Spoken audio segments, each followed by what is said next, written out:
The air inside the Yamaha hospitality suite was thick enough to cut with a blade. It wasn't just the heat of the 2026 season, it was the weight of an ultimatum that had sent shockwaves from the garage all the way to Iwata, Japan. Toprak Razgatlioglu, the man brought in to save a legacy, hadn't just made a request. He had issued a demand that echoed through the corridors of the paddock: need speed, pure speed. For months, the hype surrounding the Yamaha V4 project had reached a fever pitch. This was the engine that was supposed to bridge the gap, the mechanical heart that would allow the stop-and-go king to finally unleash his signature violence on the asphalt. But as the sun beat down on the circuit during qualifying, the atmosphere shifted from anticipation to an eerie, suffocating dread. Toprak wasn't just struggling, he was drowning. While the cameras caught flashes of his aggressive silhouette leaning into the first sector, the timing screens told a far more brutal story.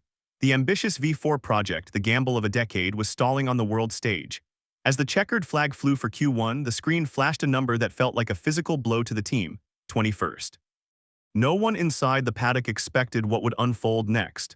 It wasn't just a bad session, it was a systemic collapse that would change everything for him, his team, and the entire trajectory of the 2026 championship. But behind Toprak's calm, almost stony expression in the garage, the pressure was building fast. To understand why 21st place felt like a terminal diagnosis, you have to understand the delicate chemistry of a MotoGP prototype. Yamaha had abandoned their traditional inline-4 DNA for the raw power of the V4. It was a deal with the devil. In Sector 1, Toprak was a magician. He was still the latest of the late breakers, standing the bike on its front nose, defying the laws of physics to snatch tenths of a second. But as the bike transitioned into Sectors 2 and 3, the high-speed, flowing heart of the track, the Frankenstein nature of the new machine surfaced. The V4 had the top speed on paper, but on the track it lacked the soul of its predecessor. The traction was gone. The acceleration exiting the slow hairpins was non-existent. Toprak wasn't racing his rivals, he was wrestling a machine that seemed to be fighting its own chassis. Every time he twisted the throttle, the rear tire didn't bite the asphalt. It screamed in protest, sliding and burning through its life cycle in a desperate search for grip. Inside the garage, whispers began spreading among the senior engineers. According to some insiders, the electronic mapping for the new engine was failing to communicate with the 2026 aero package. It was a technical mismatch of catastrophic proportions. Yet the real turning point happened away from the cameras, in a closed-door debrief where Toprak's silence was more deafening than any engine roar. He had asked for a weapon, and they had given him a puzzle he couldn't solve. But what the paddock discovered next shocked everyone. While Yamaha was facing an existential crisis, the reigning benchmark of the sport was suffering a very public meltdown of his own.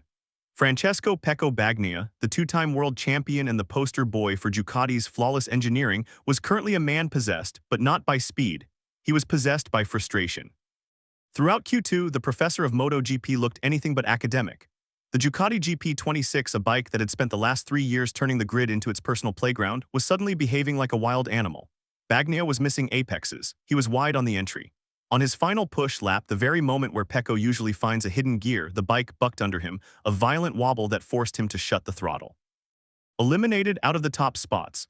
For a rider of his caliber, this wasn't just a setback, it was a humiliation. As he rolled back into the garage, the composure he is famous for evaporated. The cameras caught him in an intense, heated confrontation with his technical crew. His hands were a blur of motion, pointing at the rear of the bike, his face flushed with a mix of anger and disbelief. Internal team sources reported a massive setup discrepancy. The perfectionist had found a flaw in the masterplan, and for the first time in years, the red wall looked like it was starting to crumble. Yet this was only the beginning of a far bigger storm brewing in the Italian camp. The drama wasn't confined to the asphalt. In the 2026 season, the paddock is a pressure cooker of political tension. As Bagnaia's mechanics tore the GP26 apart to find the phantom grip issue, rumors began to circulate that the issue wasn't just mechanical, it was structural. Some paddock insiders claimed that the relationship between Bagnaia and his lead electronics engineer had reached a breaking point. The mismatch Bagnaia spoke of wasn't just between chassis and tire, it was between rider and data. In a world where championships are won by millimeters and microseconds, a lack of trust in the garage is more dangerous than a faulty engine. Meanwhile, at Yamaha, the need-speed ultimatum was being viewed by some as a transfer market move in disguise. Was Toprak laying the groundwork for an exit? Was the 21st place qualification the final nail in the coffin for the Yamaha Toprak era? The social media reaction was explosive. Fans were divided. Was the bike a failure, or was the rider asking for the impossible? The narrative was shifting. The 2026 season was no longer about who was the fastest. It was about who would break first under the crushing weight of expectation. But what happened after that left even his closest team members stunned. 21st place. For Toprak Razgatlioglu, it was the basement. In modern MotoGP, starting at the back isn't just a disadvantage, it's a physical hazard. The first corner of a Grand Prix is a chaotic bottleneck of carbon fiber and adrenaline. When you start from the back, you are at the mercy of 20 other riders' mistakes. The technical reality for Toprak was grim. To make up ground, he would have to override the bike, pushing the front tire into a thermal window that usually leads to a spectacular washout. He was trapped between a slow bike and a dangerous strategy. During the post-session interviews, Toprak's demeanor had changed. Gone was the playful El Turco who joked with the media. In his place stood a rider who sounded like a man preparing for war. "We tried a lot of things. The feeling is a bit better, but we still lack straight-line speed," he said solemnly. It wasn't an interview, it was a warning. He knew that the opening 30 seconds of the upcoming race would define his season. He would either have to pull off a miracle, a series of lunges under braking that would make his rivals' blood run cold, or he would become just another victim of the V4 project's birth pains. However, the twist that followed would change the championship narrative entirely. As the sun set on the circuit, the psychological warfare began. Bagnaia was seen huddled with his inner circle, his face a mask of intense focus. He knew that starting further back than usual meant he had to abandon his professor persona and become a brawler. For Toprak, the challenge was different. He had to prove that the need-speed ultimatum wasn't an excuse for poor performance, but a legitimate cry for help. The tension between him and the Yamaha management had reached a fever pitch. Some mechanics claimed that the atmosphere in the garage during the final debrief was so toxic that several staff members left the circuit early. The 2026 season had become a game of high-stakes poker. Ducati was bluffing about their stability, Yamaha was bluffing about their progress. And in the middle of it all were two champions who felt betrayed by their machines. Reports suggested that a last-minute radical geometry change was being considered for Toprak's bike, a Hail Mary move that had never been tested in race conditions.